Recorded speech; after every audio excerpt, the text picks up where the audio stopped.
From Cornwall to Birmingham and Johnston and Bexhill, here's Ruben Spire on the radio.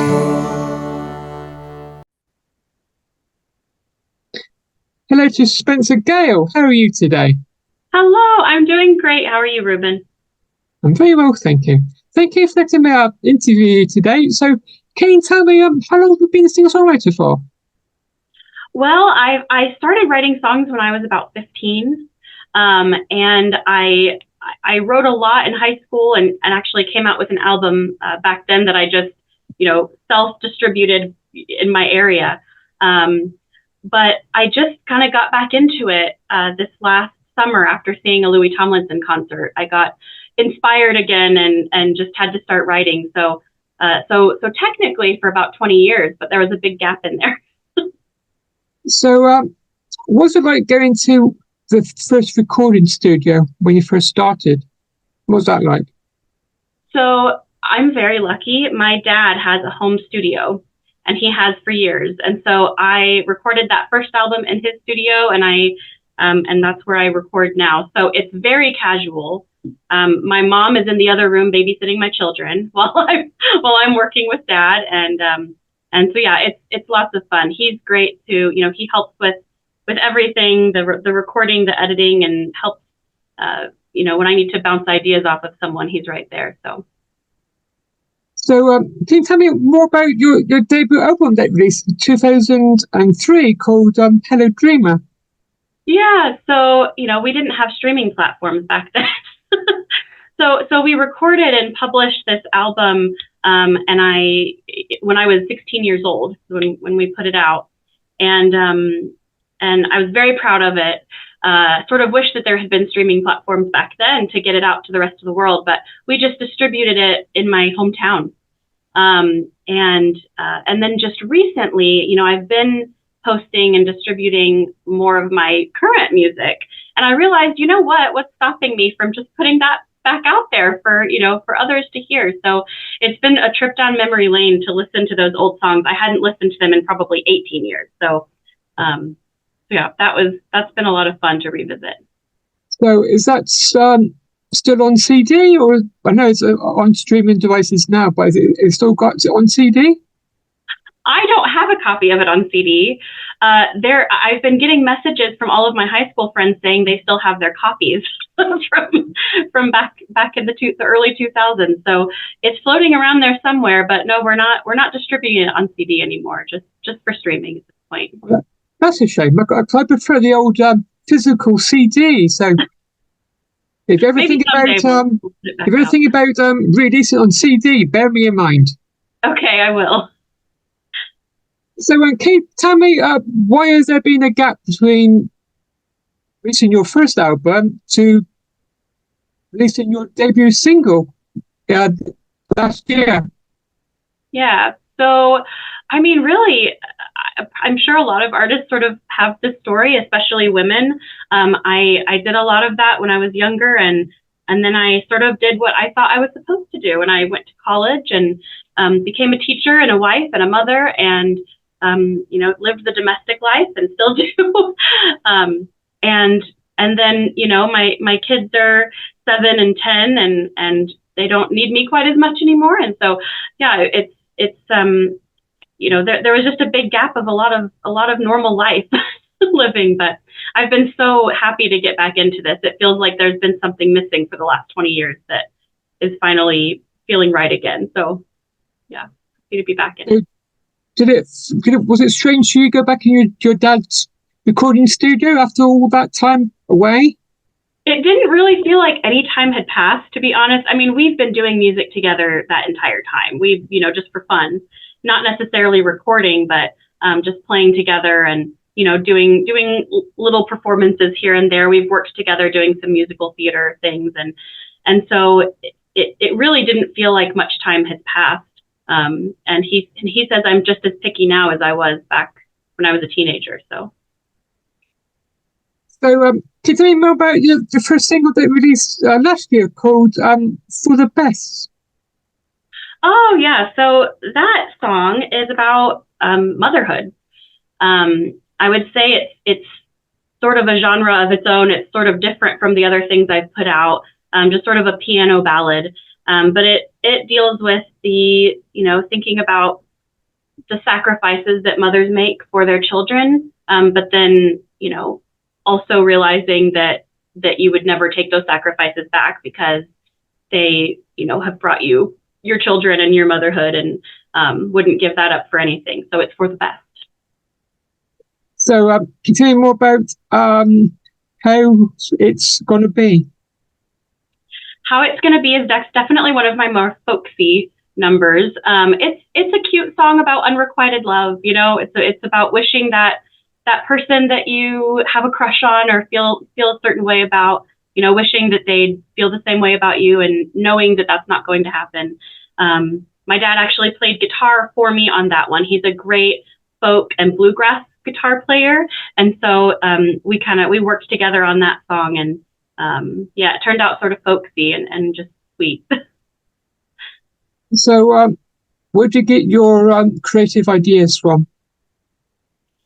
I think honestly a lot of that comes from other music that I'm listening to. I just am a huge music lover, so other artists that I'm listening to, discovering, it definitely provides some inspiration. And then of course I think most of us artists would say a lot of it comes from from my personal experiences, but it's like sort of 50-50. You bring in some personal experience, and then you're also a storyteller. So, also filling in the gaps with stories. So can you tell me more about when the lights are low? Yeah, so I play the ukulele. It's one of my favorite instruments to play. And I wrote that song specifically on the ukulele. It's a very simple song, although I've actually been told by a lot of people that it's one of my more relatable songs, because everyone sort of had this experience of having a crush and trying to read the signs, read between the lines of how they feel about you without actually asking. So yeah, sweet little ukulele number. So you play the ukulele. So what other musical instruments do you play? I play the piano and the guitar, although the guitar I'm very much a beginner at. I picked up the guitar last spring, so I'm still definitely working on that one, but always trying to improve there. So can you tell me more about Pause in Place? Pause in Place it's one of my favorites actually that I've put out so far. It's nostalgic. It deals with, reflecting back to early times in a relationship and feeling nostalgic for those times, and like how things have changed throughout a relationship. So can you tell me more about your latest single called Charade? Yes, I'm very excited about this one.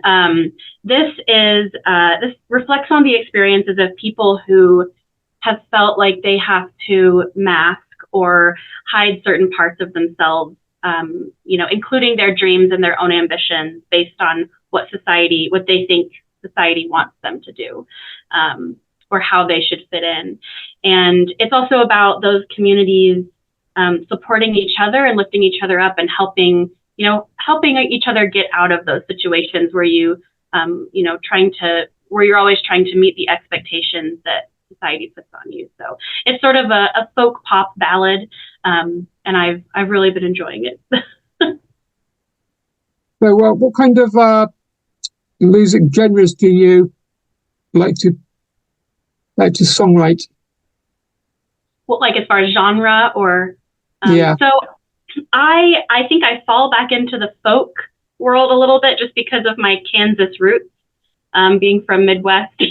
United States, we got a lot of that. And I do love it. My favorite sort of genre to listen to and sing is more of a pop rock style. So I've been working on sort of honing that a little bit, and also looking at bringing in some musicians with, more electronic, electric guitar and bass and drums to give it a little bit more of that rock feel. So that's sort of where I'm hoping to go. But I really love most genres, but that's sort of my happy spot. So are you working on any new music this year? Oh, so much. we've got lots of things in the works. My next single, I think, that's going to come out is it's called Louis' Show, and it's about going to a Louis Tomlinson concert. And I wrote it. I'm a huge Louis Tomlinson fan, and I'm a part of this wonderful fan base online that are all so supportive of each other, and it's this really positive, amazing community that come together as his fans. And going to one of his concerts is a unique experience. And so I wrote this song sort of as a love letter to that fan base, and so it's got all kinds of inside jokes in it about him and about the fandom and the concert, and it's very silly. But I'm sort of putting that out as just a one-off for them, really. So that's my next hope, that I'll be putting that out. And then I'm also working on an album as well that'll have some of my work that I've put out, late 2023, and lots of new things too. So I feel like I can't get them recorded fast enough. I'm writing faster than I can get them recorded. So is there, we consider doing a songwrite, with another artist? I would, yeah. That's actually something I would really love to do. I want to collaborate. I've been chatting with a lot of local musicians in my area to just see if I can, we can just get together and jam and see what happens. That's something I feel like is missing. I need that. I've got my dad, and we work great together, but we would love to collaborate with some more artists as well. So can you tell me, how has it been independent artist for you? It is insane. It's a lot of work. I have a full-time job, and I feel like it's another full-time job. We're really a two-person show here. So as I said, my dad's helping with the recording and the editing, and he helps with a lot of the instruments. Like, as I said, he's a much better guitar player than I am, so he's been doing that work for me. But I'm doing everything else from cover art to publicity to all of those distribution, working with the distributor, and so it is a lot of work. But I will say it is the most fun I've had in years. It's so much fun, and it's really exciting. And I hope that I can kind of keep the momentum going and see where this really goes. So have you got any plans for the future, like staying independent or signed maybe, or any thoughts about that at all? Oh, lots of thoughts. I mean, of course, I would love to work with a label at some point, mostly because I think that, as far as an independent musician, and with my knowledge base and talents, I mean, I think, my comfort spot is the writing, the singing, playing the instruments. I want to do that artistic part, but the other stuff is so new to me, the editing and everything else that goes with being an artist. And so I think it would be great at some point to work with a label that was able to kind of take it out to the next level. But yeah, right now I'm just sort of open to it. There's not necessarily any plans, or just sort of seeing where things go at this point. And finally, can you tell my listeners, where can I find you on your social media?